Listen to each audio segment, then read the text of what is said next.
આજના ટેકનોલોજીના યુગમાં બાળકો ટેકનોલોજી સાથે કદમ મિલાવીને દોડી શકે એટલા માટે જે જૂની ચોક એન્ડ ટોકની મેથડ છે એની જગ્યાએ સોફ્ટવેર પદ્ધતિથી સારી રીતના શિક્ષણ મેળવી શકે એના માટે અમે 1-2 સોફ્ટવેર ટ્રાય કર્યા,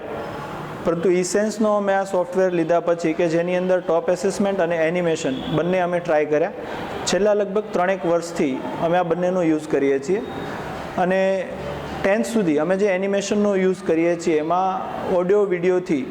બાળકોનું મેઇનલી કોન્સન્ટ્રેશનમાં ફરક પડે છે કે જેમાં ચોક એન્ડ ટોક મેથડમાં બાળકોનું ધ્યાન આડુંઅવળું હોવું કે બીજા બધા પ્રશ્નો એના મગજમાં ફરતા હોય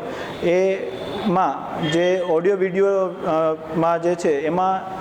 એનું કોન્સન્ટ્રેશન વધે છે અને સતત ધ્યાન એ આપણા ટોપિક ઉપર આપે છે. એની ઇફેક્ટ જોવા મળે છે અને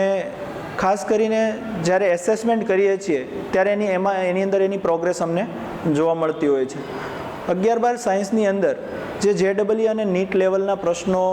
જે ઇસેન્સના સોફ્ટવેરમાં મૂકેલા છે એના લીધે બાળકોનું ખાસ સારી એવી પ્રોગ્રેસ જોવા મળે છે. એ સિવાય ટાઈમ મેનેજમેન્ટ શીખે છે બાળક, કારણ કે ટાઈમ સાથે એમાં ક્વેશ્ચન્સ આપેલા છે જેના લીધે બાળકો ટાઈમ મેનેજમેન્ટ શીખે છે કે જે આપણે હાર્ડ કોપીમાં પેપર લેતા હોઈએ છીએ તો હાર્ડ કોપીમાં ટાઈમ અમુક પ્રશ્નમાં વધારે આપી દે છે, જે ઇઝી હોય છે એમાં ટાઈમ વધારે સ્પેન્ડ થાય છે, સહેલા હોય છે એવા પ્રશ્નોમાં ટાઈમ બગાડે છે અને હાર્ડ પ્રશ્નો માટે ટાઈમ રહી જતા હોય છે. તો જેથી કરીને આની અંદર ટાઈમ મેનેજમેન્ટ એટલે કે અમુક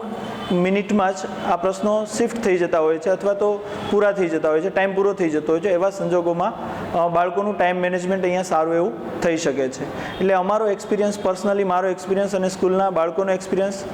ઇસેન્સના સોફ્ટવેર સાથે ખૂબ જ સારો રહ્યો છે.